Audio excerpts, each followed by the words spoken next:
Dans la précédente vidéo, on avait créé un serveur Jenkins sur AWS.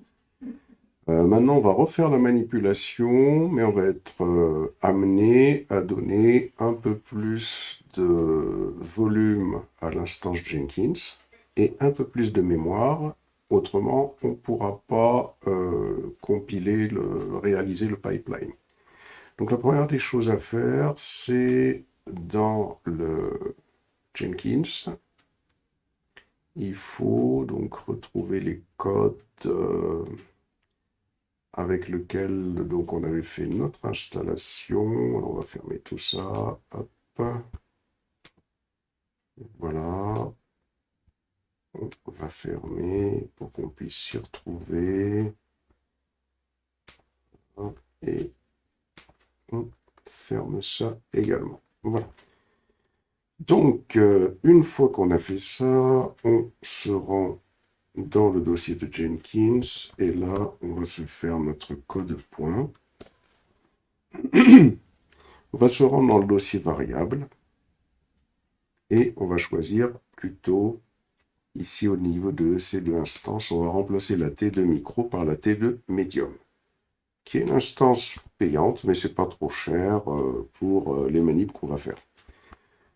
Ensuite, on va se rendre dans instance EC2 et dans instance EC2, juste après l'IAM profil, on va donner un peu plus de volume à notre disque dur. Parce que sinon, même chose, on va avoir une instance qui va s'arrêter. On sauvegarde tout ça. Voilà. Et alors, si on était connecté à l'instance distante, on sort. Et on va se faire un Terraform Destroy.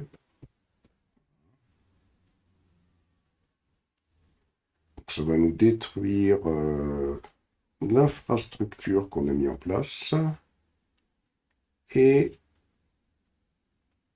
on attend un petit moment, le temps que tout ça se mette en place.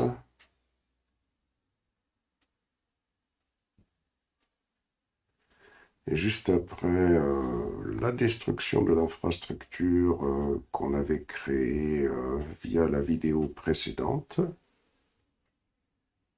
on a augmenté la taille de l'instance ainsi que la taille du volume.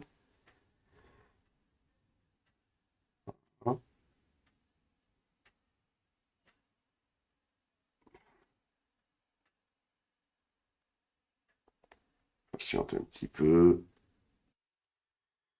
Une fois que l'infrastructure est détruite, on va pouvoir refaire un Terraform Apply pour cette fois-ci avoir une instance qui sera un peu plus solide pour pouvoir créer notre pipeline. Ensuite, dans un deuxième temps, on va aller sur, pendant que les choses se mettent en place, on va aller ouvrir une autre invite de commande. Et là, l'objectif, ça va être de rentrer dans le dossier DevOps et dans le microservice Spring Pet Clinic Customer-service sur lequel vous êtes en train de travailler. Et là, l'objectif, c'est de créer pour ce microservice que vous avez récupéré à partir du site distant sur lequel vous étiez également en train de travailler. Alors, je vais supprimer le dossier Git qu'il y a ici. Comme ça, j'aurai un projet comme le vôtre. Alors, dans ce projet qui a été récupéré, il y a un Dockerfile, le Jenkins file, le fichier src, le fichier pom.xml, un fichier config.xml pour des tests avec le check, il me semble que c'était checklist, je ne me souviens plus très bien. Et donc là, l'objectif, c'est de créer sur GitLab, on va aller sur GitLab, et se rendre sur GitLab, hop.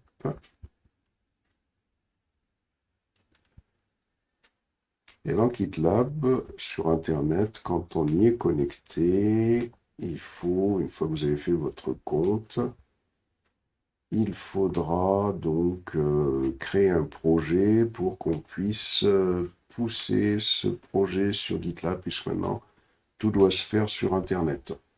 Donc, on va aller sur New Project, ici.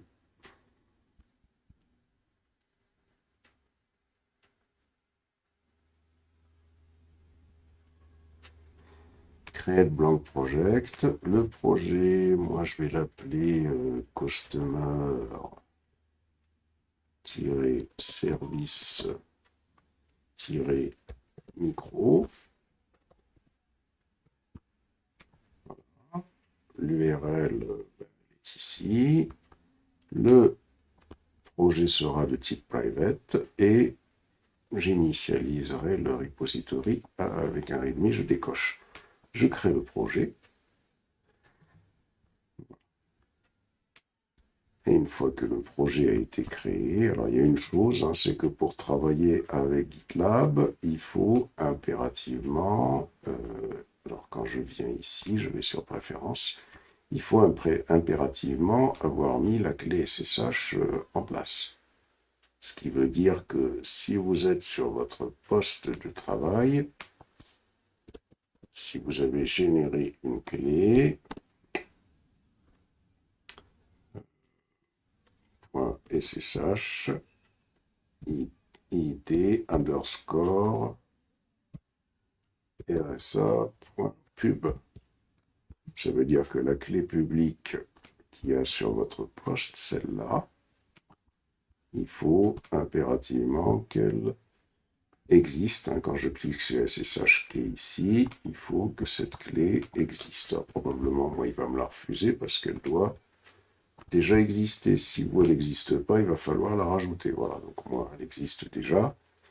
Donc voilà, c'est impératif que la clé soit existante. On va retourner sur le projet qu'on a créé. Donc c'est le projet, on a dit, le projet qui a été créé, c'est le projet Customer Service Micro. Le voilà. Et ce service projet, il est vide pour l'instant. Donc on va pousser un dossier existant. Donc premièrement, c'est cette première instruction que je vais faire pour initialiser le dépôt Git. Ensuite, il va falloir que j'utilise toutes ces instructions pour... Alors attention à une chose importante, il faut que ce soit bien SSH qui soit sélectionné, mais c'est le cas. Donc c'est parfait. On clique. Voilà. Et donc, on va se retrouver, quand je vais rafraîchir, avec notre projet qui est poussé sur le Git. Très important, puisque maintenant, le Jenkins va être installé sur AWS. Alors, est-ce que l'installation s'est terminée? C'est parfait. Donc, on va être obligé de réinstaller Jenkins. Je vais récupérer cette URL et je vais... Alors, aller dans un nouvel onglet. Alors, attention, c'est http://. Je colle et je mets 2.80.80. Je valide. Et je vais débloquer Jenkins. Donc ça va être le même principe. Donc je vais récupérer cette URL.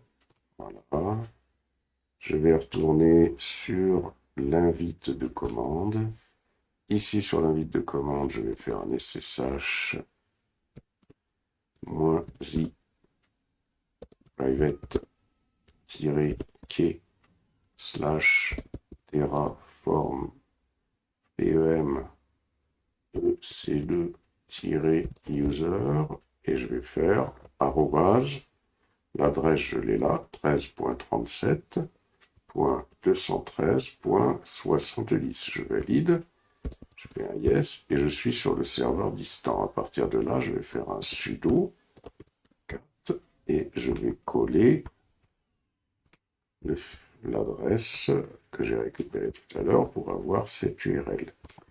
Ça va me permettre de débloquer Jenkins. Là, c'est assez rapide. Et je vais pouvoir cliquer sur continuer. OK. Je clique sur installer les plugins suggérés et je valide. Alors pendant qu'il fait ça, on va aller jeter un coup d'œil au fichier Jenkins file que vous aviez construit la dernière fois en local et que moi j'ai ici, le code point. Dans ce fichier Jenkins file, qu'est-ce qu'on a? On a le pipeline, agent ini pour dire que le code va s'exécuter sur n'importe quel serveur Jenkins. Ici, le path vers Java 17 et vers Maven. Ici, le path vers Java 17, il était le Java Home, c'est une variable qu'il faut initialiser. Ici, une instruction nécessaire pour l'exécution de Jenkins, des tests. Ça, c'est pour dire que voilà, il faut lancer les tests avec Maven, mais quand il y a une erreur, eh bien, le pipeline doit s'arrêter. Ici, ça, c'est une variable qu'on doit aller construire sur le Docker Hub. C'est un secret. Alors, on va le faire tout à l'heure dans Jenkins. Ici, l'image Docker, mais on ne va pas la construire tout de suite. Le tag de l'image que l'on va créer, puis tout le reste, c'est ce qu'on avait fait. Alors, par contre, il y a des choses qui doivent être identiques à ce qu'il y a ici. On va voir quoi avec Jenkins. L'objectif, ça va être d'essayer de faire fonctionner ce pipeline. On y va. Ici, ça c'est HV. Alors, un mot de passe. Voilà, un autre mot de passe.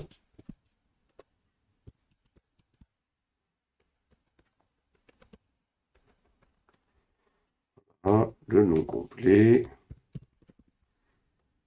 Voilà. L'adresse de courriel.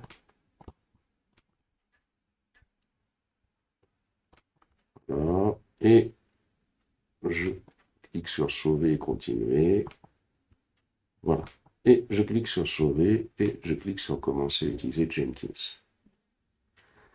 Première des choses à faire sur le GitLab, il faut y revenir et ici, alors d'abord sur le Jenkins, on va revenir sur le Jenkins, pardon. Première des choses à faire, on va aller sur administrer Jenkins. Il y a des choses à faire ici. On va aller sur plugin. Plugin. Où est-ce qu'il est le plugin? Alors plugin, le voilà, ici. Une fois qu'on est sur plugin, on va rechercher le plugin GitLab dans les available plugins. Donc GitLab. Une fois qu'on a GitLab, on le sélectionne. Voilà. Et on peut l'installer. Voilà, une fois qu'on a installé GitLab, on revient sur Administrer Jenkins. Dans Administrer Jenkins, on va sur Système. Voilà. Là, l'objectif, ça va être de configurer Jenkins par rapport à GitLab. Mais avant de faire ça, on va revenir sur Administrer Jenkins. On va d'abord aller créer des credentials. On va créer un credential qui va permettre à Jenkins de pouvoir communiquer avec l'API GitLab. Donc, il me faut un token. Donc, on va retourner ici. Et là, sur GitLab, on va cliquer sur Préférences. Préférences, on va cliquer sur l'Access Token. Access Token, on clique sur Add New Access Token. Ce token, on va l'appeler par exemple GitLab Jenkins 1 par exemple. Et ici, on va sélectionner les droits auxquels que nous confère cet API. Les droits qu'il nous donne. Voilà.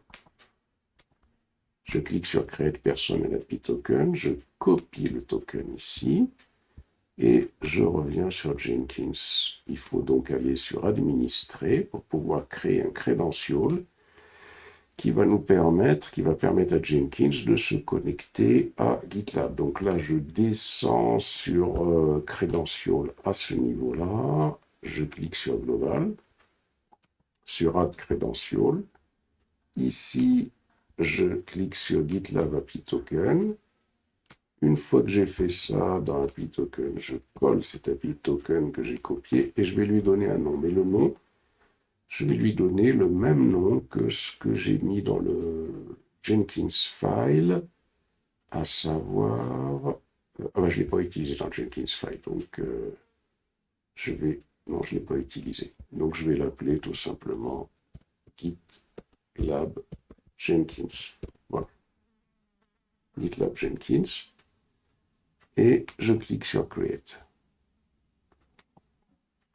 Deuxième chose dont je vais avoir besoin, c'est une clé SSH qui va permettre à Jenkins de communiquer avec GitLab. Donc, il faut que j'aille.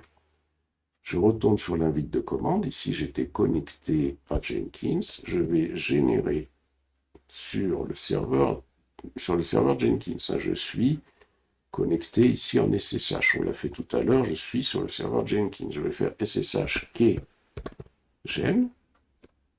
Voilà. Et je vais faire un cat tilde slash point ssh slash id underscore rsa.pub. C'est la clé publique que j'affiche. Et cette clé publique, hop, je la récupère ici. Bouton droit, je vais la copier dans le serveur GitLab. Donc je vais venir ici, je vais sur Préférences. Préférence, je vais sur SSH key, je fais Add New Key et je colle cette clé. Comme ça permettra que je puisse récupérer les projets en SSH. Jenkins pourra les récupérer en SSH. Mais une fois que j'ai fait ça, il faut également encore revenir sur le serveur, refaire un cat, mais cette fois-ci, c'est la clé privée que je vais copier. Alors attention, ne vous trompez pas, ne prenez pas de blanc. On les copie bien. Hop, comme ça, je fais un bouton droit. Et je vais retourner sur Jenkins ici. Et là, je vais ajouter un autre credential. Le credential que je vais rajouter, c'est un credential de type SSH username with private key. Et là, je vais descendre. Je vais lui donner le même nom que ce que j'ai donné ici.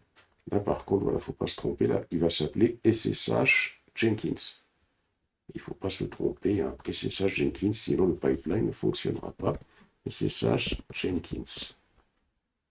Voilà. SSH, on a dit hein, Jenkins. Voilà. Et on descend tout en bas. Et là, dans Private Key, je clique sur Enter Directly. Je clique sur Add, je colle et je clique sur Create. Voilà, donc j'ai créé le GitLab, le token GitLab qui permet de communiquer avec GitLab, le SSH Jenkins qui permet de communiquer avec Jenkins. Voilà, donc là pour l'instant, tout ça c'est très bien. Maintenant que j'ai fait ça, je vais pouvoir aller sur tableau de bord, je vais aller sur Administrer Jenkins. Administrer Jenkins, je vais descendre sur Système. Dans Système, je vais aller configurer la communication entre GitLab et Jenkins. Donc je descends. par ici, je vais dans connexion name, au niveau de GitLab, je vais faire Jenkins GitLab.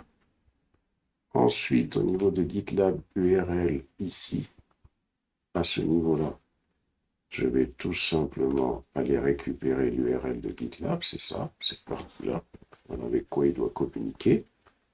Je la colle ici. Et enfin, il y a un credential qu'il faut que j'aille récupérer à ce niveau-là, c'est-à-dire le credential, c'est le GitLab API Token. C'est ça qui va permettre à Jenkins de communiquer avec GitLab. Je teste la connexion. Il faut qu'il me réponde que c'est OK, c'est parfait. Je vais maintenant créer un projet de type pipeline que je vais appeler Customer Service, par exemple. Donc là, je coche pipeline, je clique sur OK. Mais avant de faire ça, j'ai oublié quelque chose d'important. Il faut aller d'abord sur tableau de bord. Sur Administrer Jenkins, on va redescendre d'abord sur Security, ici à ce niveau-là.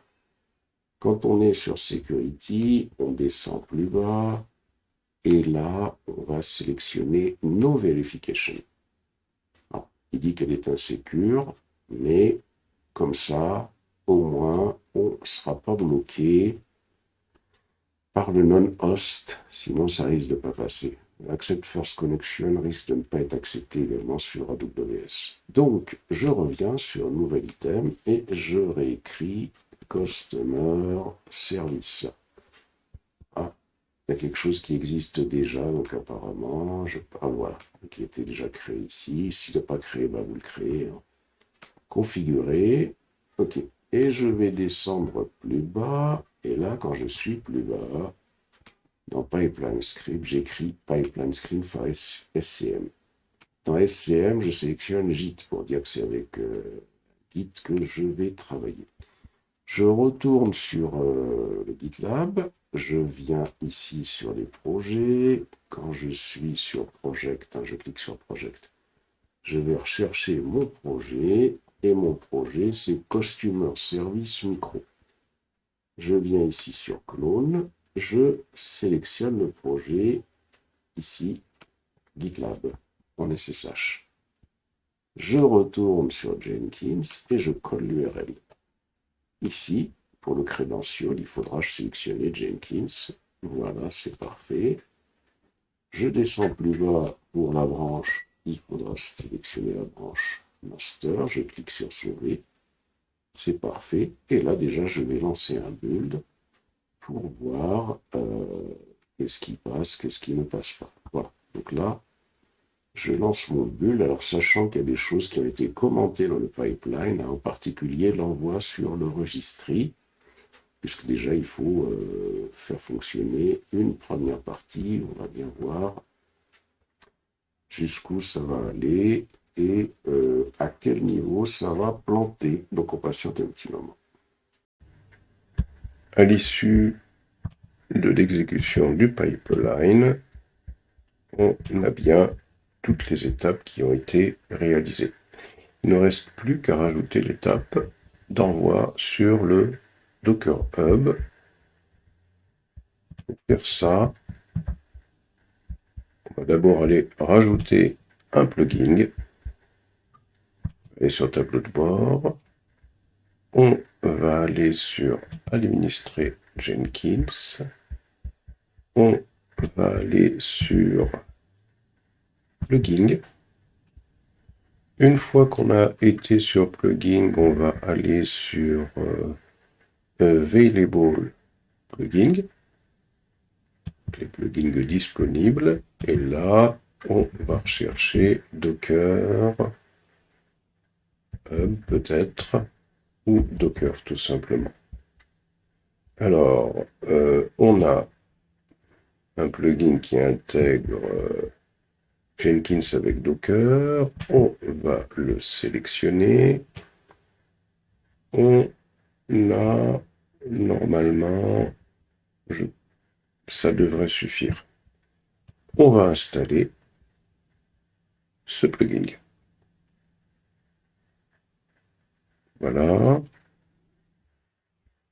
Après avoir installé ce plugin, On va revenir sur le tableau de bord et on va se rendre sur le Docker Hub pour aller créer un credential.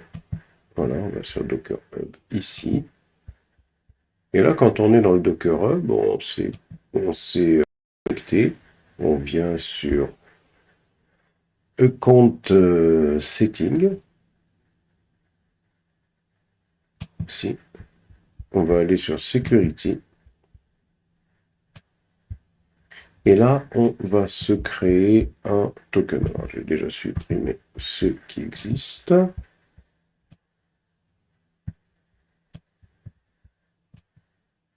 Voilà. Donc là, on devrait être sur sécurité sur cette page-là. Alors, pour savoir le nom du token qu'on va donner, ben tiens, Docker Hub ici, j'ai dans le Jenkins file, hein, si vous y allez, vous avez un token qui s'appelle Docker Hub Jenkins. Enfin, le nom que j'ai donné, c'est Docker Hub Jenkins dans le code. Et donc, ben, ce qu'on va faire ici, on va faire New Access Token et on va lui donner un nom comme ça et on clique sur Generate.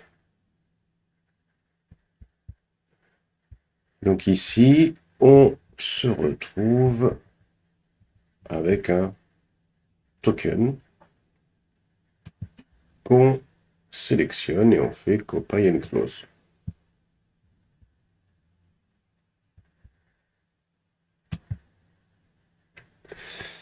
Et on va ensuite se rendre sur Jenkins. Sur Jenkins, on va sur Jenkins.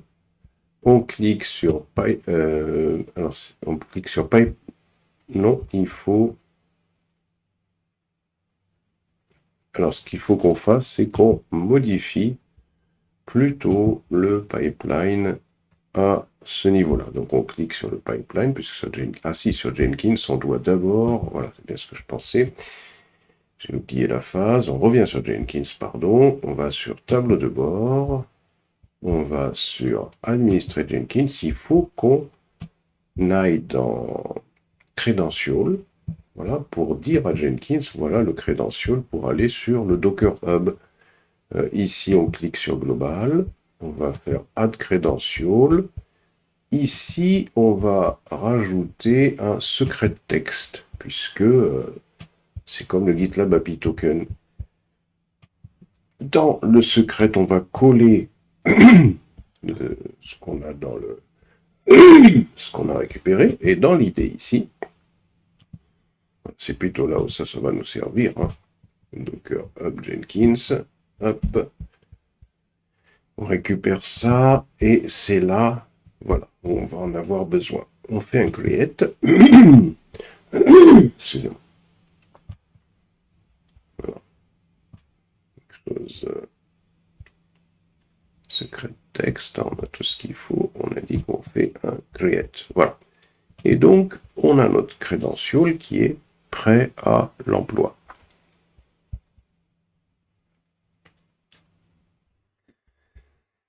Alors, on revient sur le Docker Hub, et sur le Docker Hub, on va venir cliquer ici sur Repository. On peut faire Create Repository. Voilà. Le nom du repository, on va l'appeler, par exemple, ça dépend, si on en a déjà un, ce sera très bien. Sinon, si on n'en a pas, on va faire Mousse 2025, et puis le nom du repo, on va l'appeler par exemple repo. Hein. Et ici, donc ici, bon, on va laisser public, hein, puisque c'est tout ce qu'on peut avoir, et on ne peut pas en créer beaucoup des private, hein, puisque on a un compte gratuit normalement. Si on était dans un environnement entreprise, on aurait dû avoir un compte sur Docker Hub. Donc ça, il faut le savoir. Mais là, on va rester, nous, sur du public. On va faire un create. Et là, on a ce repo-là. Ça veut dire que il faut que vous sélectionniez le repo et ici, à ce niveau-là, on va donc faire un certain nombre de choses. Alors, je vais peut-être le rajouter. Hein. Voilà. On va définir l'environnement de... Voilà, c'est Moz 2025. Je vais faire Moz 2025 repo. Il faut définir une variable d'environnement dans lequel on va définir le registry. Alors, je vais la positionner, cette variable d'environnement, comme ça. Elle sera dans le Jenkins file. Voilà, c'est ici, hein, elle est là. Ce qui me manque, c'est le registry, parce que ici, je n'ai pas cette variable registry, donc je la récupère ici. Voilà, comme ça, je récupère cette variable. Je vais la mettre ici. Voilà, comme ça, j'aurai le registry, où je vais envoyer l'image. J'aurai ici le credential, hein, registry credential, on va l'appeler plutôt. Hop. Alors, voilà, donc comme ce sera déjà fait dans le Jenkins file, normalement, il faudra que vous changiez ici. Normalement, ici, ça ne devrait pas bouger pour vous. Ici, par contre, ça devrait bouger pour vous, hein, en fonction de votre logging. Hein. Et ensuite, plus bas, je vais aller, hop, je descends, on va compléter le code.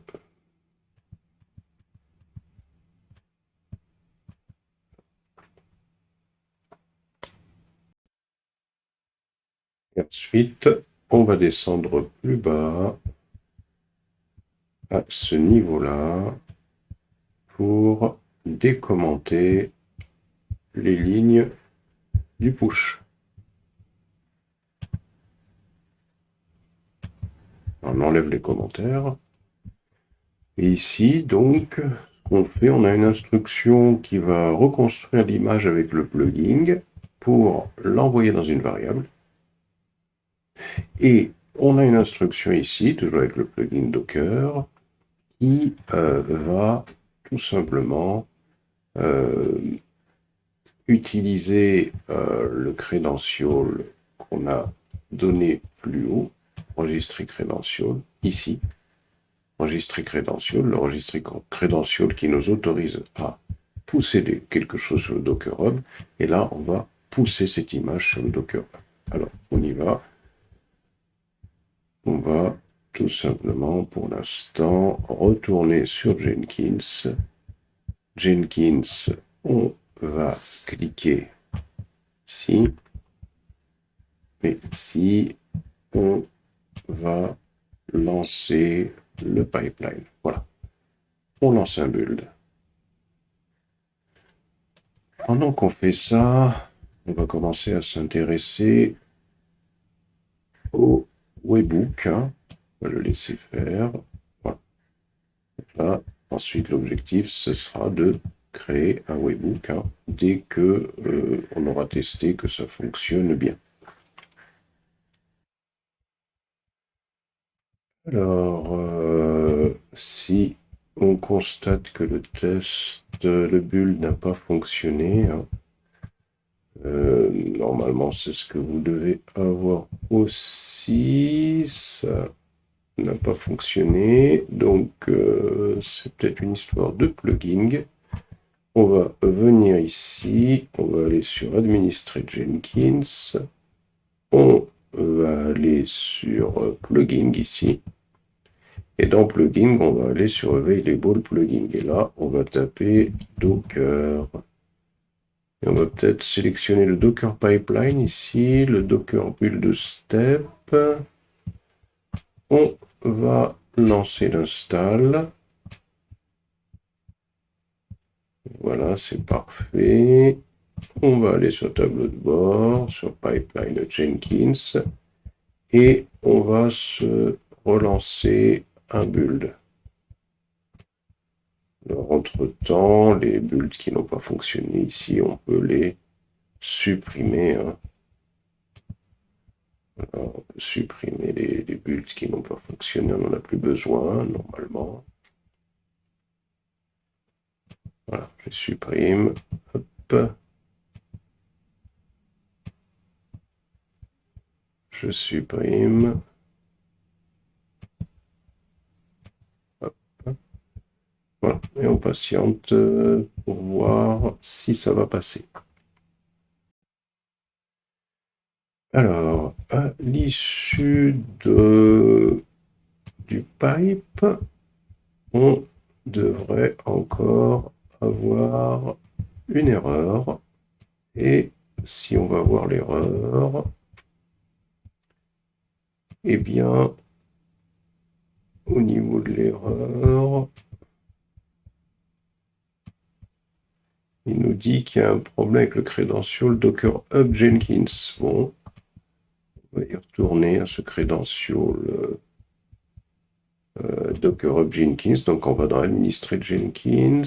On va sur Credential. Voici le Docker Hub Jenkins. On va le updater. Et donc,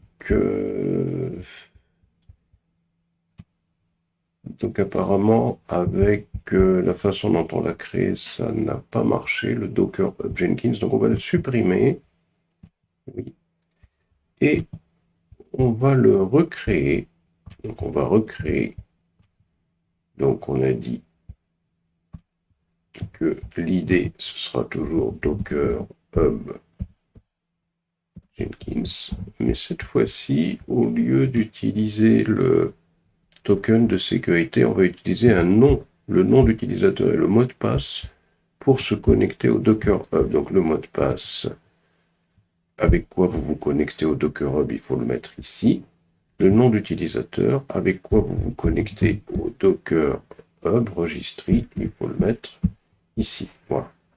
C'est-à-dire que ces indications, hein, c'est le logging et le password avec quoi vous vous connectez au Docker Hub. On ne va pas utiliser un token. On clique sur Create. Et on va normalement uniquement essayer de relancer ce build. Voilà. Donc, après recherche dans la documentation, c'est ce qui semble apparaître, hein, c'est-à-dire qu'il faut, en allant sur Docker Hub, hein, il faut récupérer le logging et le password, hein, avec quoi vous vous connectez à Docker Hub. Voilà, tout simplement, c'est ça l'idée. Hein. On change la façon dont on donne le credential à Jenkins. Ah, j'ai fait une bêtise. Alors, on va me reconnecter à Jenkins.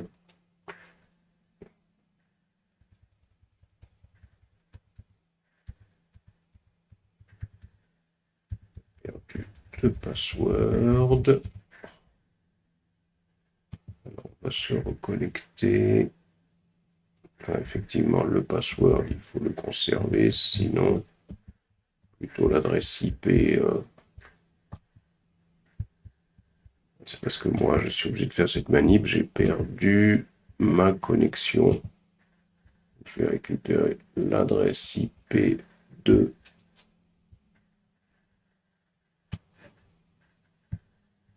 mon serveur Jenkins pour m'y reconnecter. 80, voilà.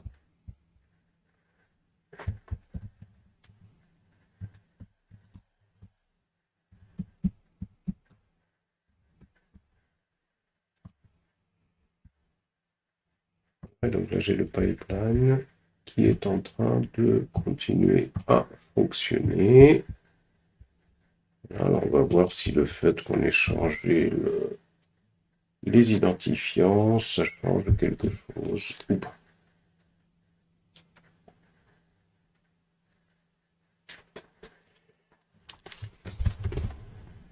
Donc on patiente un petit moment. Et voilà, nous avons le pipeline qui a bien été jusqu'au bout. Dernière étape, il faut qu'on crée le webhook. Et la dernière étape consisterait à faire un déploiement sur un serveur de test comme Kubernetes et nous aurons un pipeline qui sera entièrement fonctionnel. Donc maintenant, nous allons réaliser le webhook. Alors pour réaliser le webhook, on va sur le projet Jenkins, on clique sur configurer. Une fois qu'on a cliqué sur configurer, on descend sur build when a change is pushed to GitLab, GitLab webhook URL. Donc on a l'URL du webhook qui est situé à ce niveau-là. On descend un petit peu plus bas. Alors attention, on a bien coché ça. On coche quand il y aura un push ou quand il y aura un merge également. On descend jusqu'à avancer. On clique sur avancer et plus bas ici sur avancer, il y a un token secret que l'on va générer. Voilà. Alors pour l'instant, voilà, on fait un apply pour appliquer tout ça. Ça va permettre de sauvegarder. Ensuite, on va ouvrir un GitLab. Voilà. Pour aller créer le webhook. Donc dans le GitLab, ici, on va se connecter à notre GitLab. Et là, une fois qu'on est dans notre GitLab, on va cliquer sur notre projet, Customer Service Micro. On descend sur Setting. Setting, on clique sur CICD ici. Et une fois qu'on a cliqué sur CICD, on va cliquer sur Webhook. Alors Webhook, on clique sur Webhook. Et une fois qu'on a cliqué sur Webhook, alors Webhook, voilà, donc ici, Add New Webhook. Voilà, alors l'URL, d'abord il faut retourner dans Jenkins pour, alors, on récupère le token qui est ici. On revient sur GitLab, on colle le token à ce niveau-là.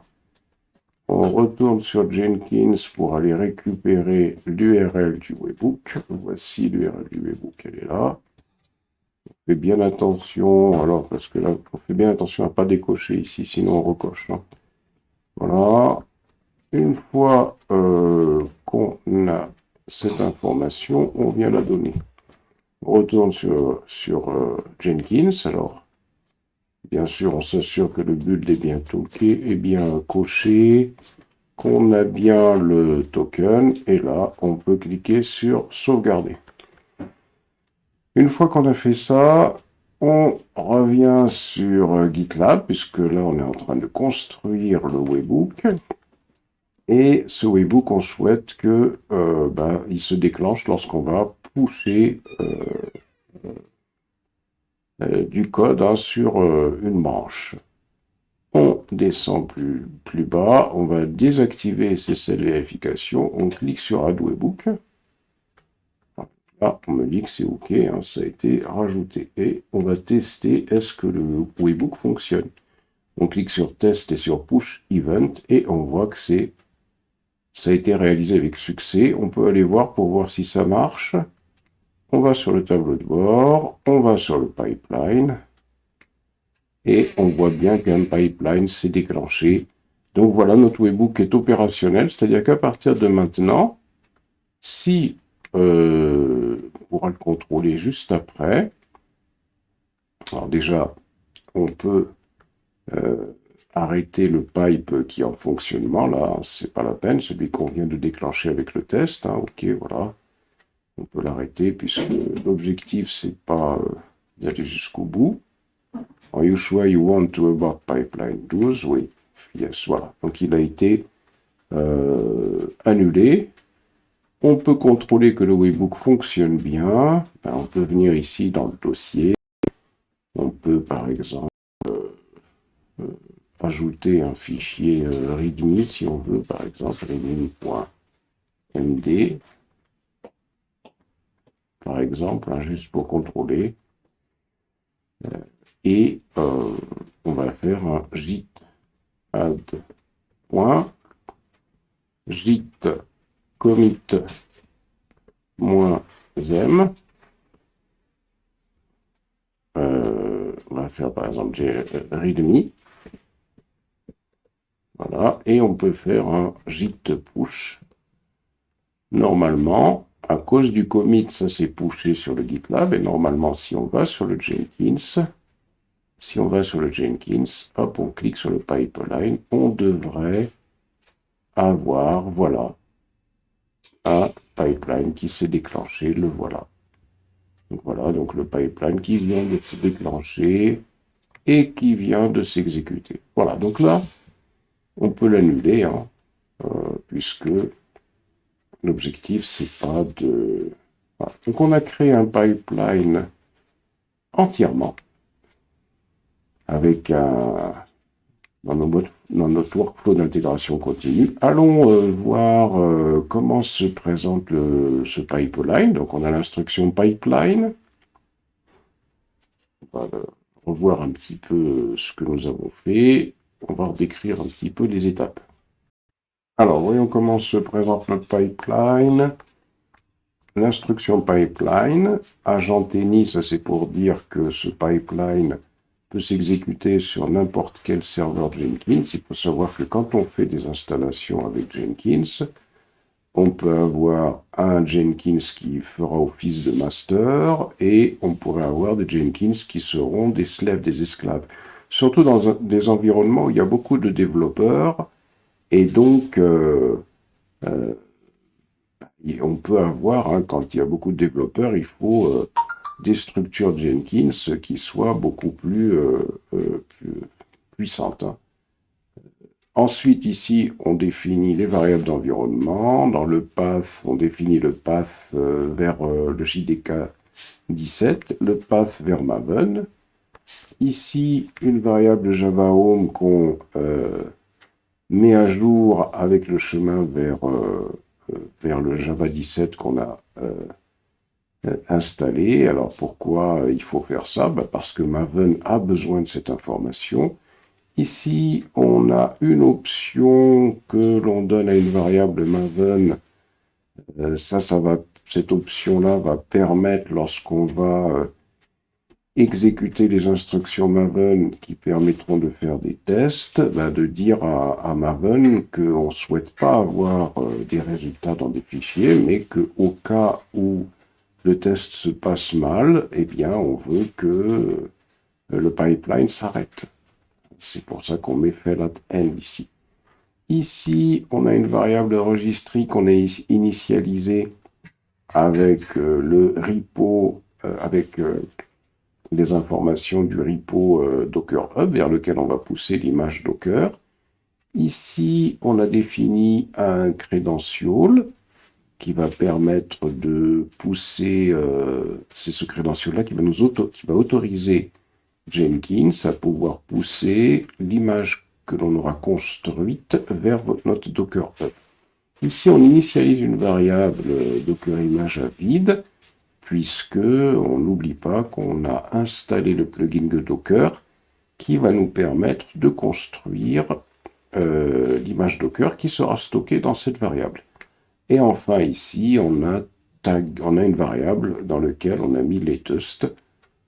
C'est une variable que je n'ai pas utilisée plus bas, mais qui permet de définir comment on va taguer notre image. C'est-à-dire faire, par exemple, costumer, tirer service, et donc il y aurait 2 points latest. Ensuite, on commence avec les différentes étapes de notre pipeline. Il y a une étape dans laquelle on récupère le projet. Donc, On définit la branche de GitLab sur laquelle est notre projet. On définit le credential qu'on a créé tout à l'heure dans Jenkins, le credential basé sur la clé privée. On définit le credential qui va être utilisé pour récupérer ce projet à partir de la branche main de GitLab et on définit l'URL du projet. Ainsi, avec toutes ces informations-là, Jenkins va être capable de cloner le projet. Ensuite, une fois que le projet aura été cloné, c'est-à-dire récupéré dans Jenkins, on a une étape de compilation. Compiler un programme, ça signifie que on va tout simplement construire un exécutable, mais l'objectif, c'est surtout de voir s'il n'y a pas d'erreur dans le code. C'est à ça que va servir la compilation. Alors tous les programmes ne sont pas, tous les langages ne permettent pas une compilation. Par exemple, si on est sur du PHP, le PHP c'est un langage qui est interprété, on ne pourrait pas avoir d'étape de compilation. Ça ne va pas être possible. Ensuite, ici, on a un stage de test. Donc là, ça va permettre de lancer les tests unitaires. On a des stages de vérification de la qualité du code. En particulier, ici, ça va permettre, avec CheckSteel, de voir s'il n'y a pas de bug. Avec PMD également, on va voir s'il n'y a pas de bug à ce niveau-là. Et ensuite, on va créer le package. C'est-à-dire que l'on va créer, comment dirais-je, donc on va créer l'application qui sera exécutable. Donc on va créer un jar. Et pour ça, on va utiliser le mot-clé package. Package permet de créer le jar, le programme qui sera exécutable. Alors on se souvient que dans notre cas à nous, le jar, ça va être tout simplement le microservice customer service qui va être exécutable, qui va être dans un jar. Ensuite, une fois que le jar a été créé, on a une étape dans laquelle on va construire une image Docker à partir de notre application. Cette image est construite à partir d'un Dockerfile qui est ici. Et ce Dockerfile, c'est un fichier qui contient toutes les instructions qui vont permettre de construire une image qui permettra de créer un conteneur pour faire fonctionner le microservice. Donc on a différentes instructions. From Ubuntu, à partir de l'image Ubuntu, c'est l'image que l'on va utiliser pour construire l'image qui fera fonctionner le microservice.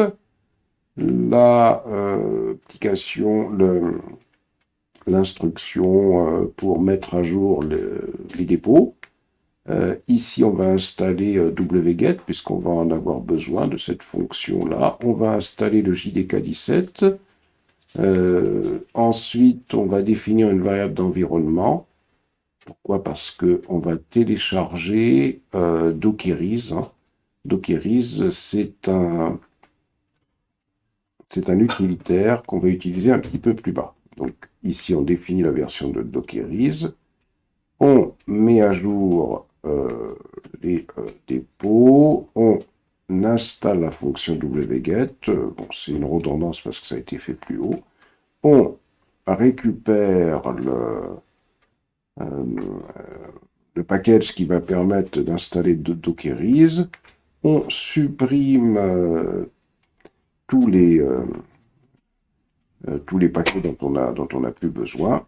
Ici, on va décompresser Dockerize, on va le rendre exécutable, et on va copier le jar qui a été construit à l'étape du build. C'est quand on avait construit l'exécutable. Voilà, il sera dans le dossier target, c'est ce qu'on avait vu sur le disque dur. On va copier le fichier jar dans l'image Docker qu'on va construire. Et là, il y a un point d'entrée, un entry point. Alors, l'entry point, ça va permettre, lorsqu'on va créer un conteneur qui sera basé sur cette image, de lancer, de dire au conteneur, la première instruction que tu lances, c'est celle-là.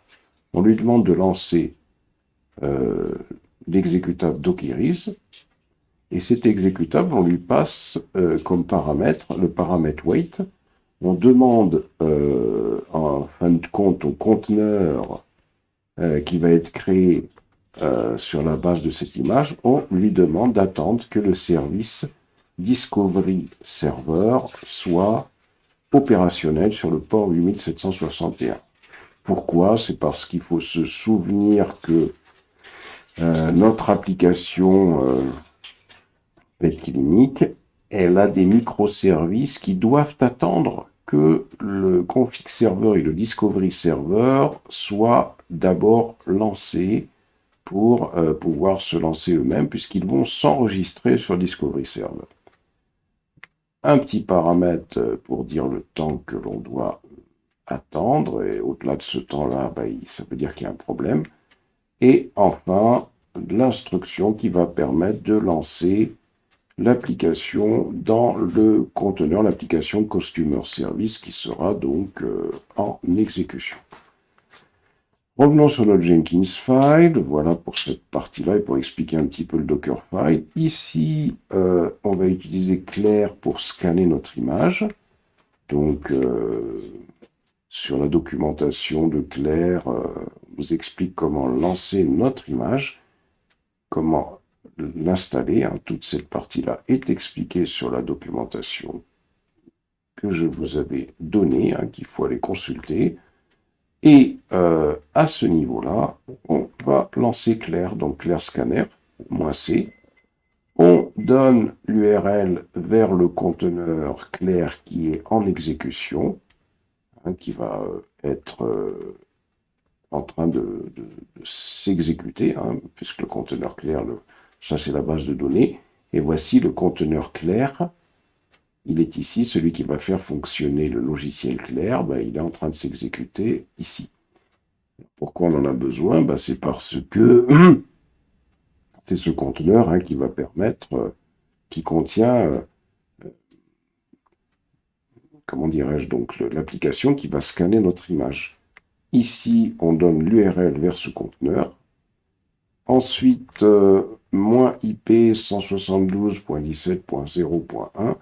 Ça, c'est la passerelle Docker qui est installée sur le serveur, sur l'instance EC2, sur le serveur Jenkins que l'on a créé. On donne le service de l'image qui doit être scannée, et puis ensuite on sort tout simplement quand le scan est terminé, mais si le scan a un problème, l'étape, le stage, va échouer. Ensuite, on va avoir le push. L'image a été contrôlée, les tests ont été effectués, l'image va être construite. Elle va être construite, cette image, et elle va être poussée dans une variable Docker Image. Donc là, on est en train d'utiliser le plugin Docker Pipeline qu'on a installé. Donc Docker Image égale docker.build. Voilà, on fait appel au build de cette façon-là, avec le plugin, registry plus les tests. Et enfin, ici, on va faire docker.withregistry, c'est ça qui va permettre de pusher l'image. Ici, on donne rien, on aurait pu donner l'URL vers le Docker Hub, mais quand il s'agit de Docker Hub, on n'a pas d'URL à donner.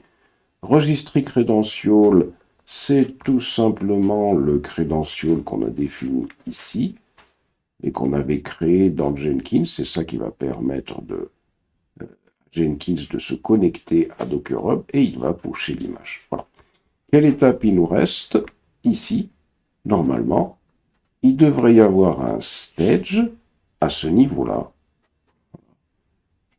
Ici, il devrait y avoir un stage en plus que l'on n'a pas réalisé, qui serait deploy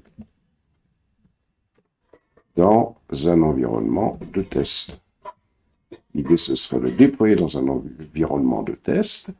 Et pour déployer dans un environnement de test, ici, c'est ce stage-là qui resterait à faire. Je vais mettre ça entre commentaires pour expliquer un petit peu comment ça doit se faire.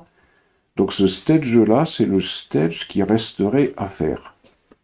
Un stage, ici, c'est le déploiement dans un environnement Kubernetes de test.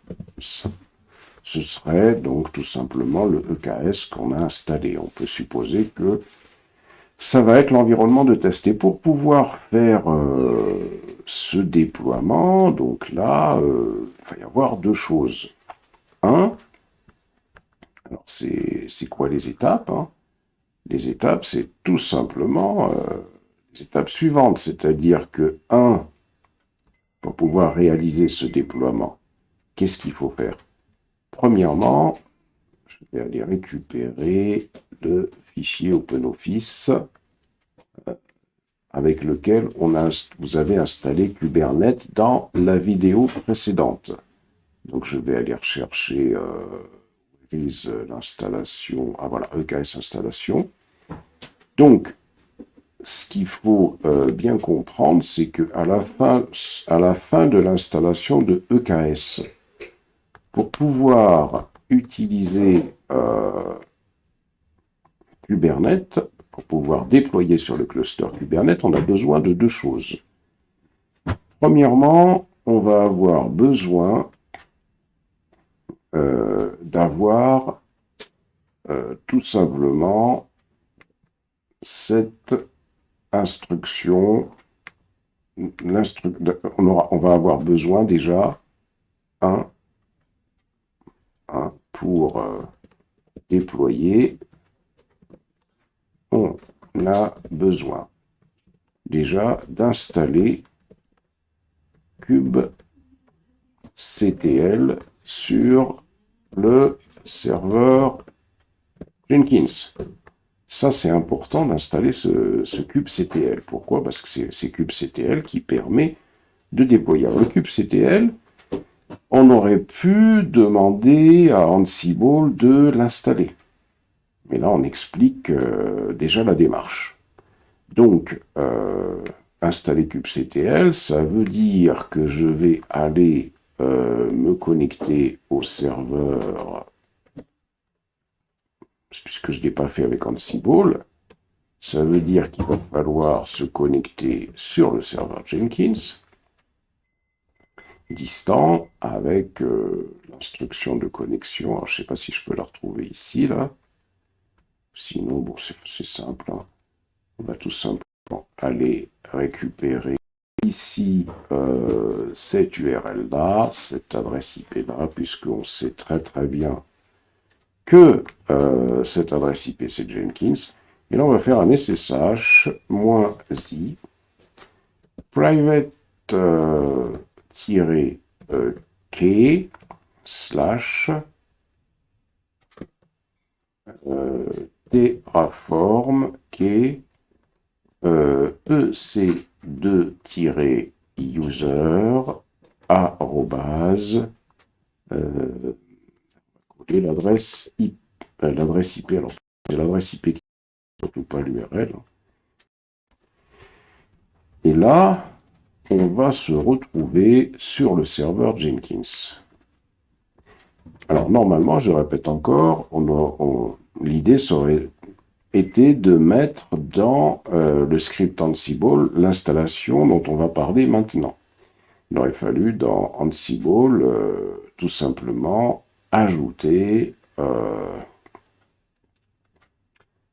comment dirais-je, l'instruction qui va installer kubectl. On va aller sur Internet, et sur Internet, on se fait un petit Google, on va faire installer kubectl sur Amazon Linux 2.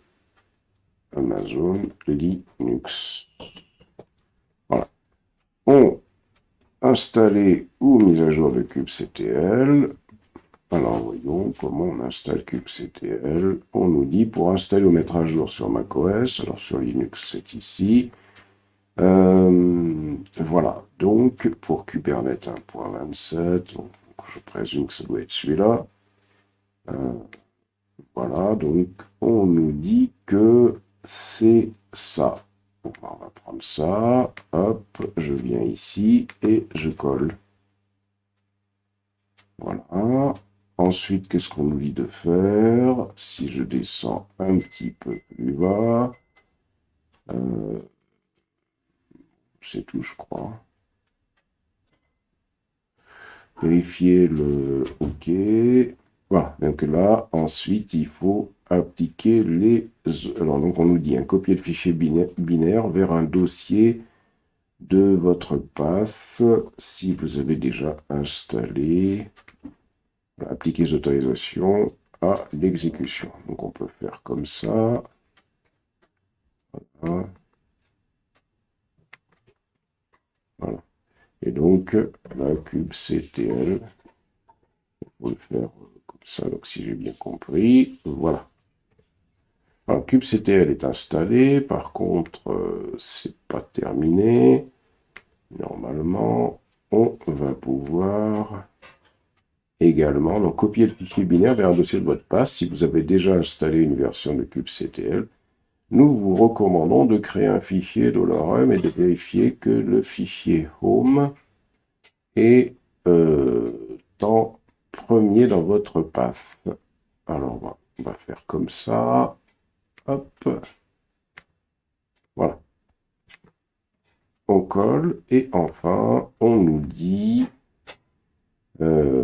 ici, hein, ajouter le chemin à votre fichier d'initialisation de shell de façon à ce qu'il soit configuré lorsque vous ouvrez un shell. Voilà, donc là, on fait ça. Ici, pour mettre à jour on va voir si ça marche. Je vais faire un exit. Hein. Je fais un clear et je me reconnecte. Alors, est-ce que kubectl, ça fonctionne? Ouais, ça a l'air de fonctionner. Quel que soit le dossier, normalement, dans lequel je suis. Hein. Ça devrait fonctionner. Donc là, on a kubectl version. Voilà. Version, alors, moins version. Voilà. Ou moins version. Voilà, on a moins V, alors peut-être. Hein. C'est bizarre, c'est kubectl. Alors, kubectl, help. On donne, alors, kubectl, version apparemment. Voilà, donc c'est ça. Donc c'est kubectl version. Et donc, à partir de là, donc kubectl est installé. Donc si kubectl est installé, qu'est-ce qui reste à faire? On a cette instruction, l'instruction qui est ici, cette instruction qui est là, va permettre de mettre à jour le kubeconfig, le fichier de configuration de kubectl. Et ce fichier de configuration est très important puisque c'est ce fichier de configuration qui permet d'indiquer à Kubernetes hein, où se situe le cluster sur lequel il doit travailler. Donc là, ça veut dire que pour pouvoir utiliser cette instruction, je reviens ici, hein, pour pouvoir utiliser cette instruction, on a besoin encore d'autre chose, on a besoin d'installer AWS CLI. Et donc, il faut retourner sur Google, ici, installer AWS CLI hein, sur Amazon Linux 2. Voilà, ici. Et donc, on recherche comment installer AWS CLI sur Amazon Linux 2. Bien, on vient ici sur les instructions Linux et on descend. À partir de là, on a les instructions pour installer. Voilà. Voilà. Ça va installer AWS CLI. C'est ce qui permet de... Voilà, donc là, si je fais AWS, Ça marche, c'est parfait. Et donc, une fois que AWS CLI est installé, là, on va pouvoir utiliser cette instruction. Alors, pour pouvoir dire avec quel cluster on souhaite travailler. Alors, on me dit user ARN, alors je vais peut-être faire un sudo ici. Alors,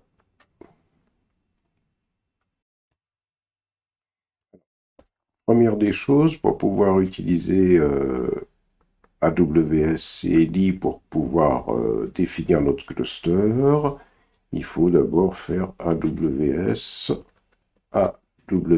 configure. C'est la première étape, hein, on se souvient. Et ici, il faut lui donner une clé d'accès, hein, en fonction de l'utilisateur que vous aurez créé sur AWS. Il faudra donner la clé secrète en fonction de l'utilisateur que vous aurez créé sur AWS, l'utilisateur IAM. Hein. Ensuite, on définit la région par défaut et on définit le format JSON. Donc ça, c'est la première des choses à faire. Hein. C'est d'abord de configurer sur Jenkins, le serveur Jenkins, les informations qui permettent de pouvoir communiquer avec l'API, tout simplement l'API AWS.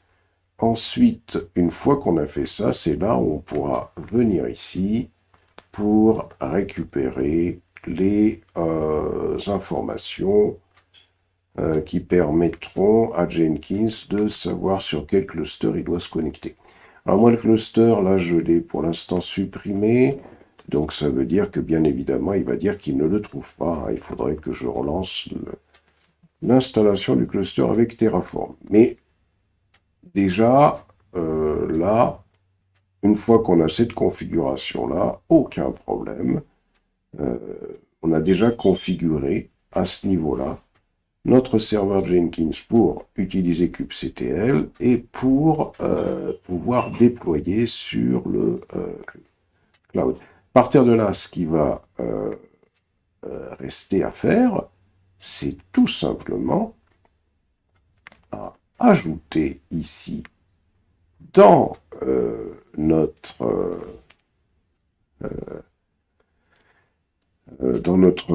code, comment dirais-je, donc dans le code que l'on voit ici, puisque ce code, c'est le code hein, dans lequel on a le fichier de configuration, tout simplement le fichier de... On a le Dockerfile, le Jenkins file, on a le logiciel Customer Service, mais il faut le fichier qui va permettre de déployer Customer Service sur le cluster. Et donc, pour cela, on va avoir besoin tout simplement des fichiers YAML. C'est-à-dire qu'on va aller récupérer, par exemple, ici, hein, si je fais un exit, ici, eh bien, si je fais un exit à ce niveau-là, si je vais sur le dossier où DevOps 1 ls, dans ce fichier DevOps 1, il y a tous les fichiers qui permettent de déployer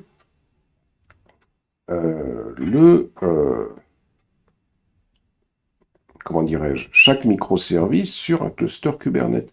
Par exemple, pour pouvoir déployer, tout simplement, pour pouvoir déployer nos services, on a tous les fichiers qui sont ici.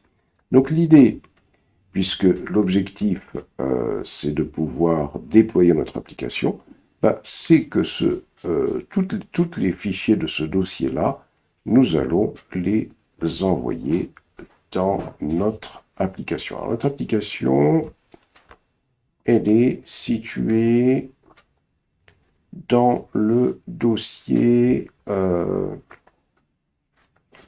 On va aller la récupérer, cette application, sur le disque dur, déjà.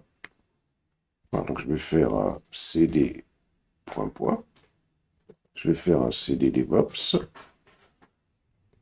Et je vais aller sur l'application Customer Service. Donc c'est qui s'appelle Spring Pet Clinic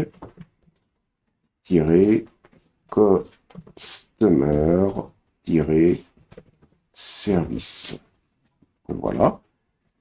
Je vais donc créer ici un dossier Kubernetes, par exemple, qui va permettre le déploiement automatisé sur Kubernetes. Un CD Kubernetes, et je vais faire un CP.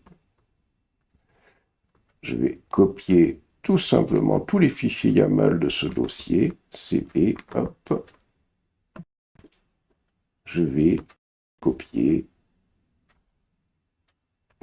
étoile.yaml. Je vais les copier directement sur ce registry, ou sur le dossier qu'il va y avoir ici. Donc, je vais faire point ici. Voilà. Je fais un ls. OK. Et si je rafraîchis, ben voilà. C'est-à-dire que dorénavant, dans mon code, j'ai le dossier Kubernetes avec tous les fichiers qui permettent le déploiement sur le cluster EKS. Et donc ici, il suffira juste, à ce niveau-là, d'ajouter un kubectl. Je fais ça. Pour l'instant, je laisse en commentaire apply-f. Point.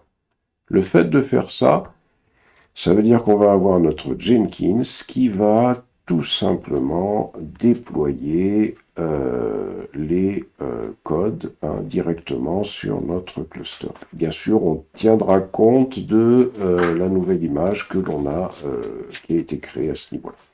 Voilà. Donc là, on a préparé le terrain, on va s'arrêter là pour aujourd'hui. L'objectif, c'est de bien comprendre la manip, ce qui fait que dans notre fichier Ansible, on aurait pu rajouter les instructions pour déployer le kubectl. On sauvegarde.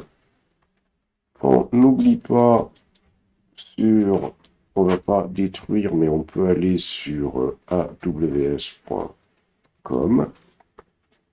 Ici, on se connecte à la console, on va sur EC2, et à ce niveau-là, on va cocher le Jenkins Server pour arrêter l'instance.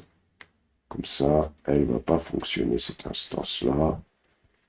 Pas besoin pour l'instant. Voilà. Et on a notre Jenkins qui est bien sur qui est déployé sur le cloud. C'est parfait.